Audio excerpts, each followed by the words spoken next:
어린이 예배 드릴 때마다요, 우리 친구들이랑 같이 하는 이제 문구가 있어요. 저를 한번 따라해 주시겠어요? 가슴에 손을 얹고 저희는 같이 하는데요. 하나님은 나를 사랑하십니다. 그 사랑이 나를 포기하지 않으십니다.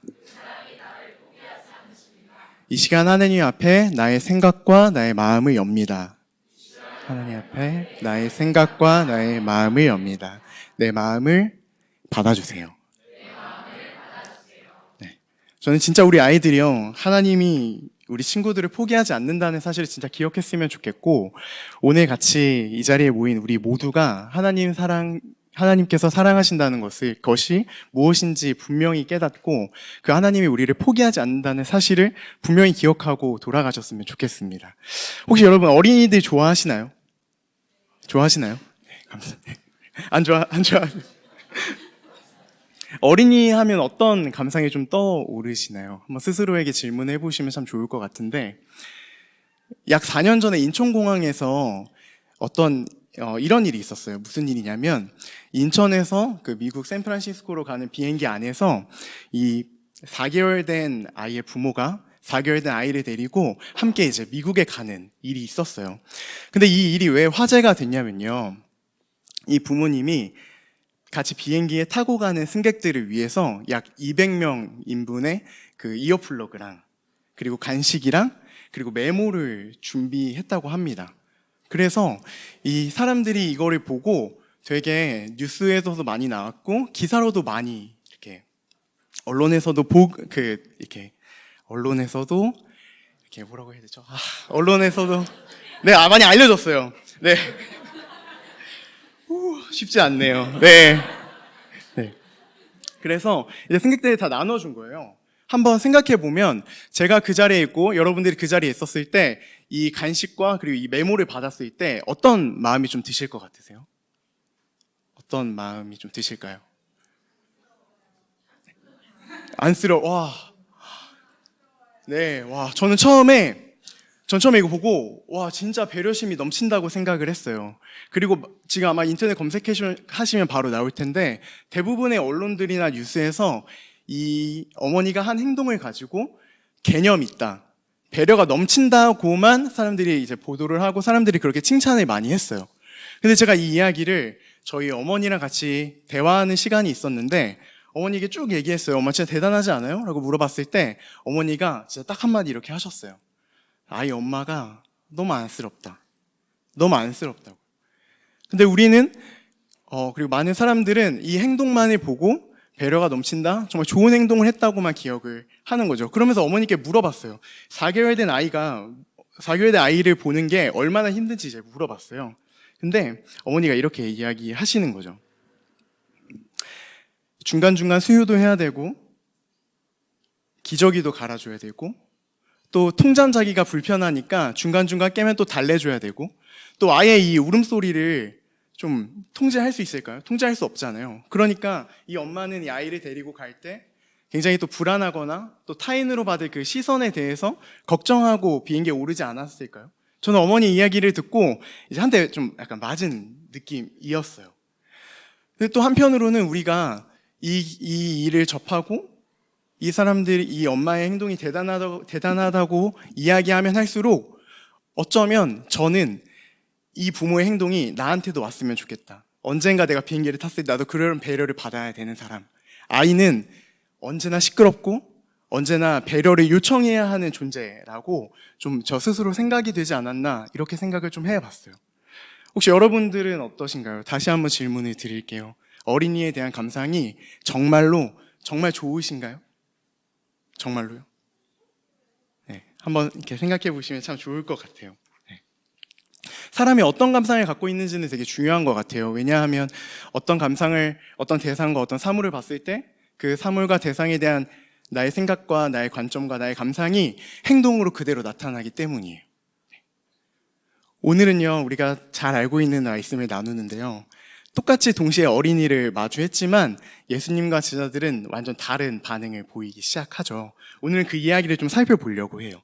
그러니까 본문은 이렇게 시작합니다. 저희 13절 한번 같이 읽어볼까요? 네, 본문 13절입니다. 같이 한번 읽어보겠습니다. 시작. 사람들이 어린이들을 예수께 데리고 와서 쓰다듬어 주시기를 바랐다. 그런데 제자들이 그들을 꾸짖었다. 네. 어린아이를 축복해 주기를 원하는 사람들이 있었어요. 근데 저는요, 이 사람들이 조금 좀 특별한 사람들이라고 생각이 됐어요. 이 사람들이 정말 특별한 사람들 같아요. 왜냐하면요, 어린아이는 지금도 안아주고 싶고 사랑스러운 존재이지만 그때 당시에는요, 빈약한 노동력을 가진 그냥 약한 육체를 가진 어린이였을 뿐이에요. 그렇게 사랑을 줄 만한 존재는 아니었습니다. 근데 놀랍게도 이 사람들이 아이를 예수님께 데리고 가요. 당시 사회와 당시 문화 속에서는 조금은 의아한 거죠.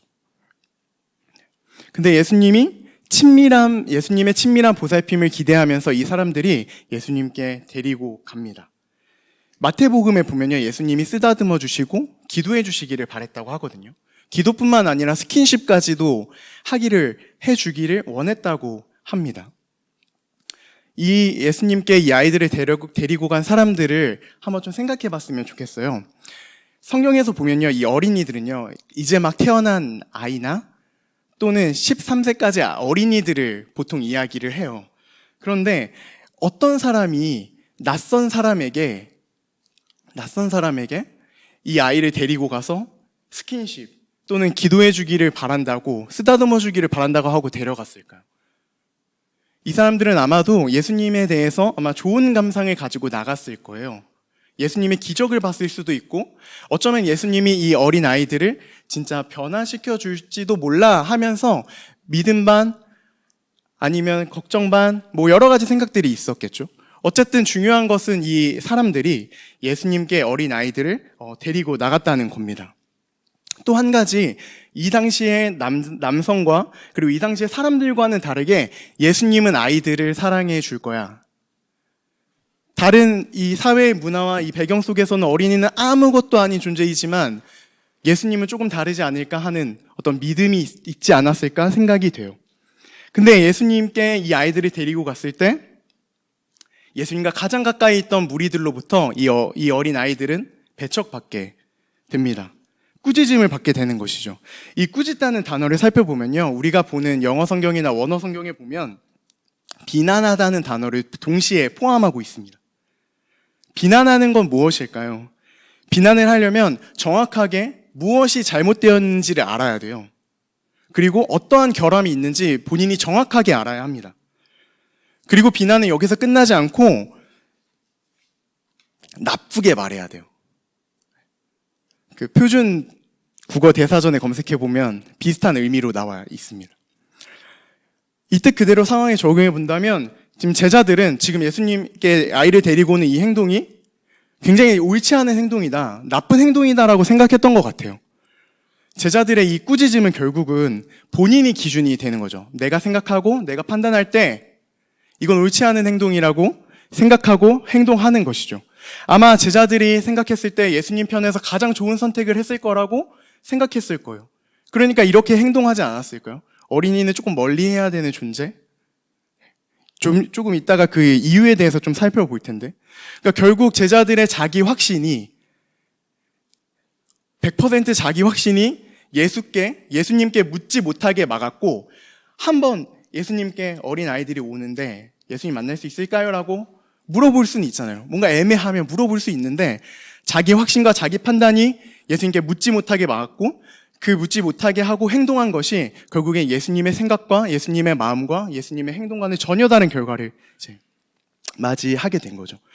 이것을 보면서 우리는 조금 자기 확신에 대해서 너무 자신하지 않았으면 좋겠어요. 뭔가 확신하지 않을 때 신앙적인 부분에 있었어요. 예수님께 꼭 묻는 우리들이 좀 됐으면 좋겠고, 저희 아이들이랑 예배를 드리다 보면 아이들은 끊임없이 질문을 막 하거든요. 이런 자세가 우리에게 좀 필요해 보입니다. 그렇다면 왜 제자들은 예수님께 나온 이 행동이 잘못되었다고 좀 생각했을까요? 심지어는 옳지 않다고 얘기하는 것까지는 오케이. 그런데 왜 비난까지 하면서 예수님께 가지 못하게 막았을까요? 제자들 입장에서 오늘 좀 살펴보려고 해요. 저희 집에는요, 엄마, 아빠, 그리고 저랑 그 성경이 여동생이 이렇게 있어요. 근데 최근에 저희 집에 저의 형이 한 명 생겼습니다. 그 누구냐면요, 임영웅이에요. 임영웅 아세요? 아시나요? 네. 그러니까 어머니가 집에 가면 이렇게 유튜브로 이렇게 우리 영웅이 하면서 형이 생겼어요. 그래서 최근에 효도를 좀 해보려고 콘서트 티켓을 막 이렇게 구해봤거든요. 근데 그 뭐 인터파크 티켓, 뭐 티켓 링크 다 들어가 봤는데 사이트가 들어가지지가 않아요. 사람들이 너무 많이 몰려가지고. 근데 약간 이런 상황들이 제자들이 봤을 때 예수님의 상황 같은 거예요. 뭐냐면요. 제자들 눈에는 이제 예수님의 주변에 그분을 한번 보고 싶어서, 그분을 만나고 싶어서 어떻게든 그분의 손 한번 잡아보겠다고 주변으로 가득 찼을 거예요. 그리고 예수님이 수많은 군중 속에서 이리 치이고 저리 치이고 하면서 예수님 안타깝다. 예수님 좀 쉬셔야 되는데 라는 그런 조금 마음을 가지지 않았을까요? 직접 가까이에서 목격했을 텐데요. 그 상황 속에서 마치 제자들은 콘서트장에 가면요. 관객과 가수가 펜스가 쳐져 있고 또 그 안에 지키는 보디가드가 있는 것처럼 우리가 예수님을 지켜야 한다. 우리가 예수님을 조금 덜 피곤하게, 덜 피로하게 막아야 한다라고 생각하지 않았을까 싶어요. 근데 이런 이유로 어린아이를 좀 밀어냈다고 하면 조금 의아한 점이 있어요. 아까 우리가 살펴본 것처럼 어린아이는 사회적으로 지위가 그렇게 높지도 않고 그냥 아무것도 아닌 존재라고 했잖아요. 근데 제자들이 지금 이렇게 이 아무것도 아닌 존재들에게 신경을 쓰고 있는 거예요. 그냥 밀어내고 그냥 하면 되는데 오늘 마가는 성경에 이렇게 기록을 하고 있는 것이죠. 사회적 시선으로 본다면 어린아이는 되게 사랑스러운 존재였지만 아까 이야기해드린 것처럼 사회적으로는 굉장히 약하고 무력한 존재였습니다. 실제로 많은 유아들이 그 당시에 사망하기도 했다고 합니다. 어른이 되기 전에요. 그러니까 청소년이 되기 전에 사망했다고 하는 기록들이 되게 많이 있습니다. 그리고 애굽과 같이 가난한 나라에서는 아이를 키우지 못하겠다고 판단이 되면 그냥 버리는 것이 당연한 사회였다고 기록하고 있습니다. 네. 그리고 다 아시는 것처럼 당시 여자와 어린이는 계수에 포함되지 않을 정도로 그냥 사회 밖으로 밀려난 사람들이었어요. 별로 중요하지 않은 사람들에게 왜 제자들은 이렇게까지 화를 내면서 열을 내었을까요? 그냥 남에게 의지해야 하는 어린아이일 뿐인데요. 조금 더 정확하게 제자들이 어린아이를 밀어낸 이유를 좀 살펴보고 싶은데요. 이제 복음서를 살펴보면 예수님이 하신 수많은 기적들 많이 나타나잖아요. 그리고 그 기적들 사이에 예수님 주변에 군중들이 많이 모여 있었고요. 예수님에 대한 소문이 점점점 퍼져나가면서 많은 사람들이 예수께 나왔는데 그 중에는 분명히 어린아이도 있었을 거라고 생각해요. 여자도 있었죠. 많이 있었을 거라고 생각이 들어요. 하지만 어린아이들을 밀어낸 제자들의 모습이 오늘 본문에서 처음 등장하거든요. 조금 의아해 보여요. 어린아이들 분명히 나왔을 텐데 오늘 기록만 유독 첫 등장하게 돼요. 오늘 마가복음은 이제 전반부와 후반부로 좀 나누게 되면 약간 후반부 쪽에 가까운 본문입니다. 근데 조금 다른 게 있다면, 전반부와 후반부가 조금 다른 게 있다면 예수님도 동일하죠. 제자들도 동일하고 사람들도 동일해요. 뭐가 다를까요?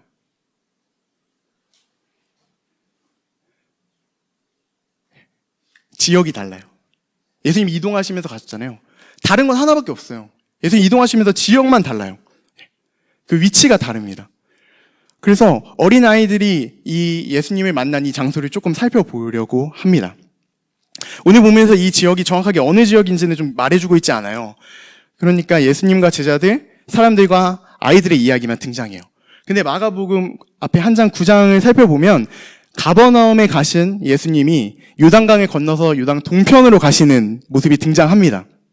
그래서 예수님은 오늘 본문에서는 유대 땅 북동부에 위치하고 있음을 우리는 좀 유추해 볼 수 있고 또 많은 학자들도 그렇다라고 이야기를 하고 있어요.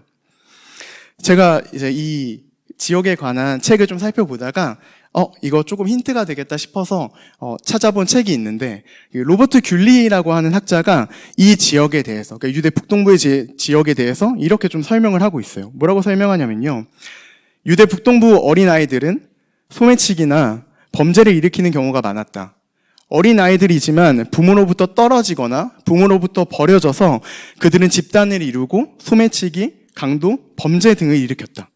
그러니까 제자들은 이 지역을 돌아다니면서 예수님이 갈 곳 또는 우리가 가야 될 곳에 대한 정보를 이해하고 있지 않았을까요? 우리가 맛집 찾아보듯이 이 지역은 어떤 지역인지 좀 살펴보지 않았을까요?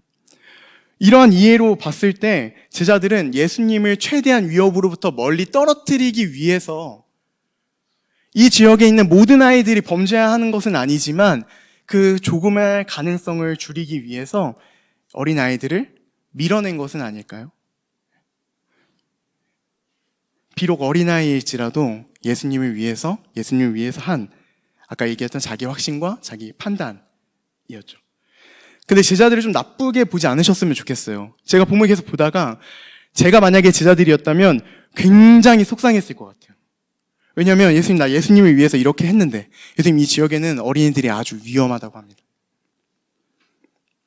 예수님 아직 하실 일들이 굉장히 많은데, 엄청 많은데 이 조그만한 어린아이 때문에 그 일이 뒤틀릴 수는 없어요 라고 하면서 저는 되게 속상했을 것 같아요. 예수님 막 노하시잖아요. 화를 내시면서요. 그리고 그때 제자들은 어린아이들을 이렇게 밀어냈죠. 좀 칭찬을 기대하지 않았을까요? 아, 너가 나를 위해서 이렇게 했구나. 근데 이 제자들의 그 자기 확신과 자기 판단은 결국 예수님의 생각과 마음, 예수님의 행동과는 전혀 다른 것이었습니다. 또 제자들은 한편으로는 이렇게 생각했을 거예요. 제자들도 어린아이에 대한 인식이 그 당시 사회가 가지는 인식과 별로 다르지 않았을 거예요. 심지어는 바로 앞에 9장 37절이 있거든요. 혹시 준비가 됐을까요? 네. 9장 37절 혹시 그럼 9장 37절을 저희 한번 같이 읽어볼까요? 읽어보겠습니다. 시작.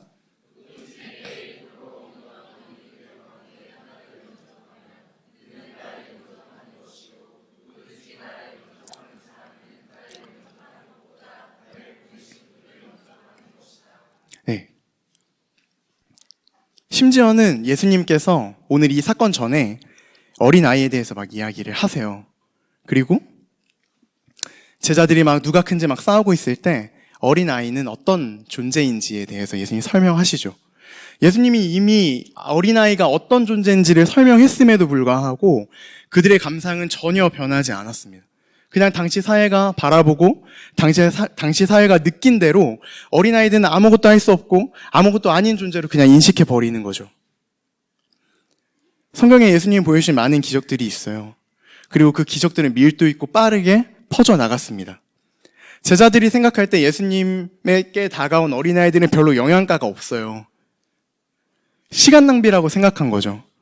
왜냐하면 어린아이 한 번 쓰다듬고 기도할 시간에 예수님의 소문이 더 크게 퍼져나갈 지금 예수님이 필요한 사람들이 있잖아요. 어른들이요.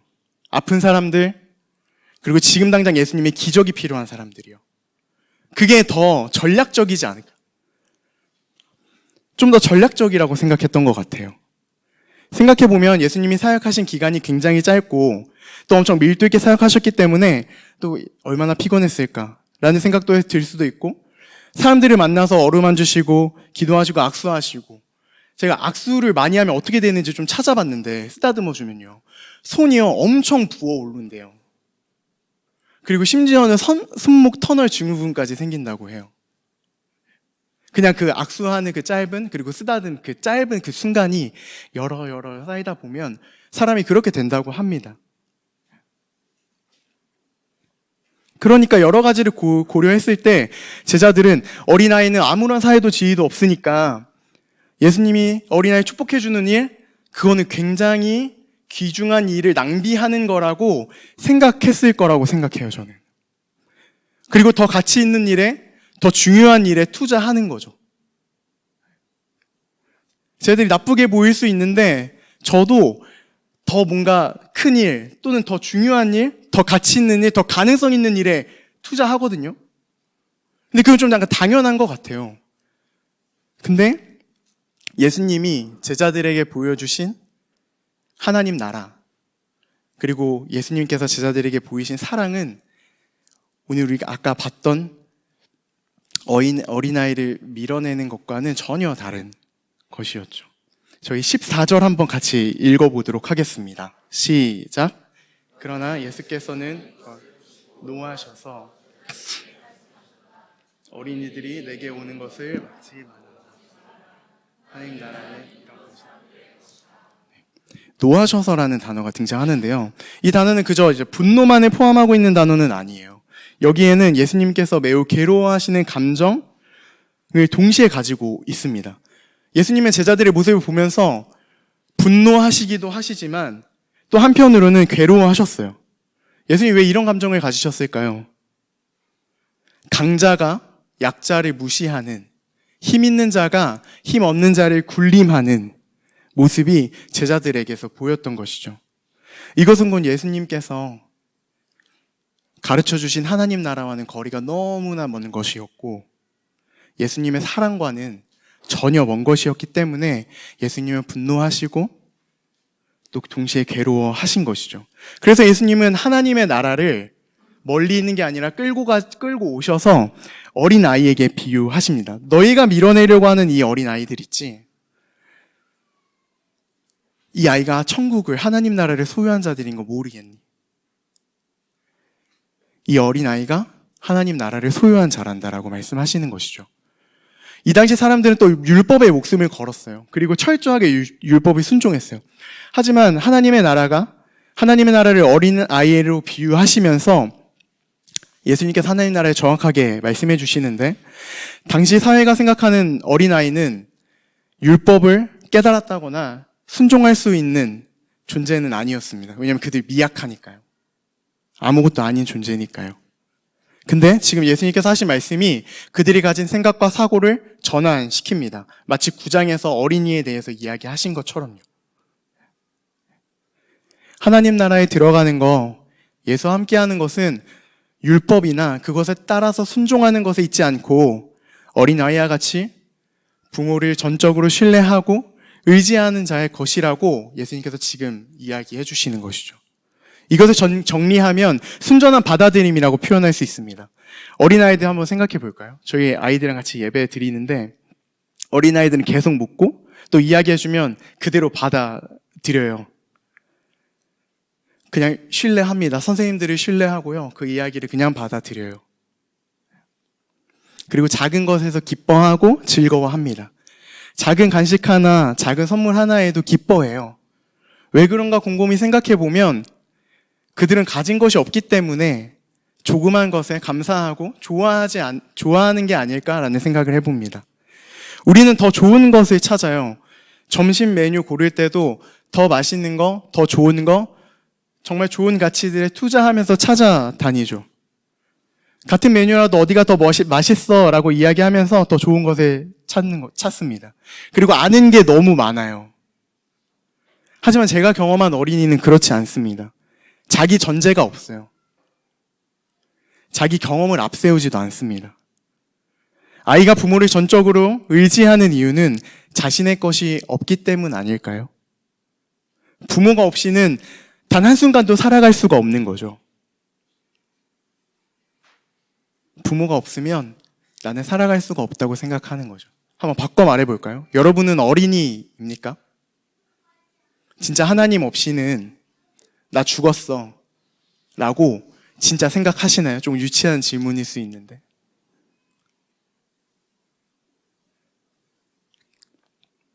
저는 좀 어려운 것 같아요. 그냥 당장 하나님을 의지하고 생각하는 것보다는 그냥 지금까지 내가 했던 경험들과 삶의 경륜들이 너무 많이 쌓여가지고 그렇게 다 해본 다음에 나의 신앙적 판단과 결정으로 그 후순위로 선택을 하게 되는 거죠. 그러니까 어쩌면 우리는 어린아이처럼 순전한 받아들임, 붙드는 마음이 있는 게 아니라 그냥 그런 마음이, 하나님께 향한 그런 마음이 없는 것인지 모르겠습니다.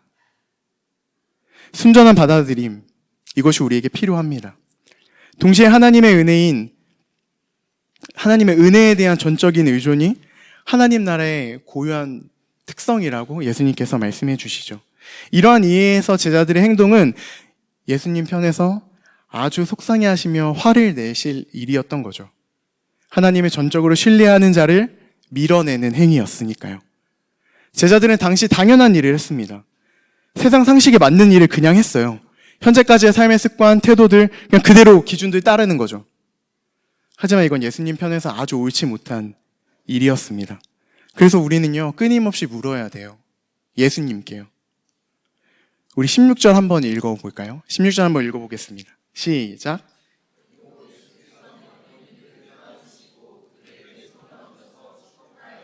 네. 예수님께서는 그냥 아이들을 받지 않고 그냥 안아주셨어요. 한번 상상해 볼까요? 예수님께 안겨있는 아이들 모습을요. 이 모습은요, 마치 부모가 자녀를 안는 모습이랑 좀 유사해 보여요. 유사한 정도가 아니라 그냥 부모가 아이를 안고 있는 모습이죠.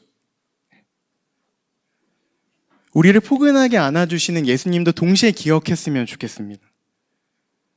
어린아이처럼 우리들 때로는 무력할 때도 있고 아무것도 아닌 존재처럼 여겨질 수 있는데 그러한 존재를 안아주시는 예수님 동시에 우리를 안아주시는 예수님을 우리 좀 기억했으면 좋겠어요.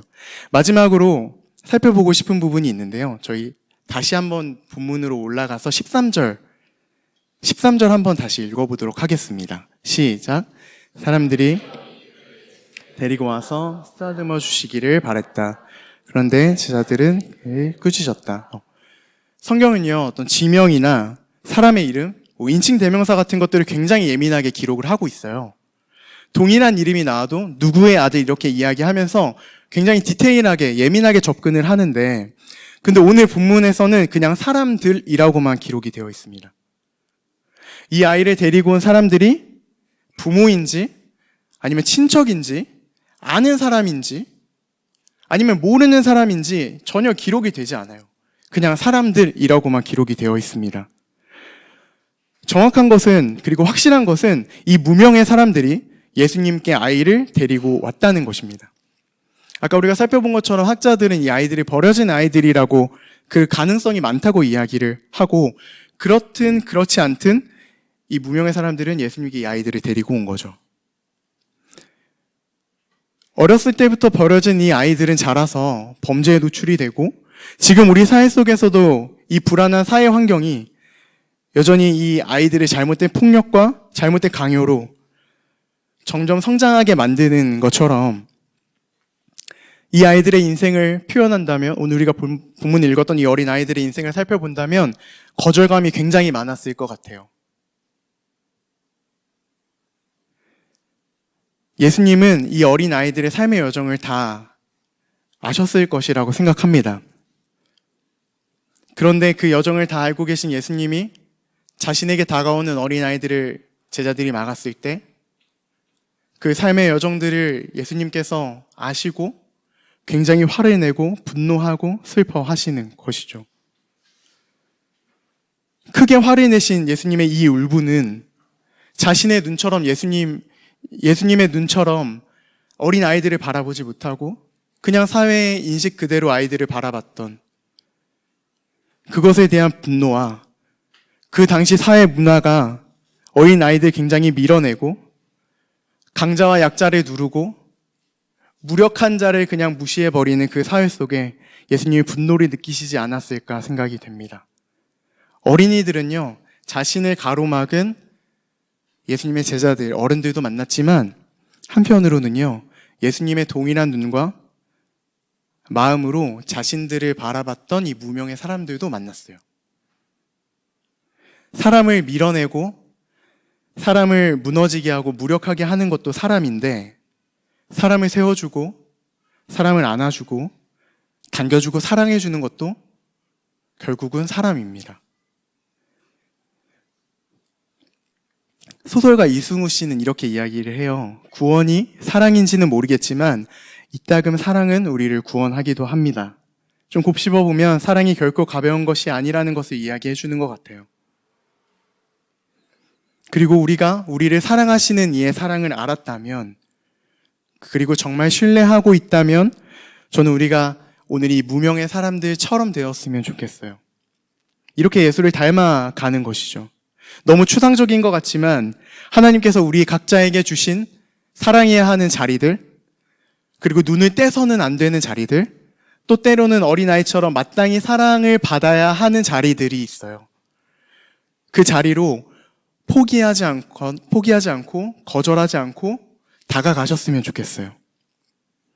이 무명의 사람들처럼 예수님과 동일한 시선으로 타인을 바라보고요. 그리고 그 타인과 함께 해주셨으면 좋겠어요. 그게 예수께서 오늘 우리에게 가르쳐 주신 하나님의 나라입니다.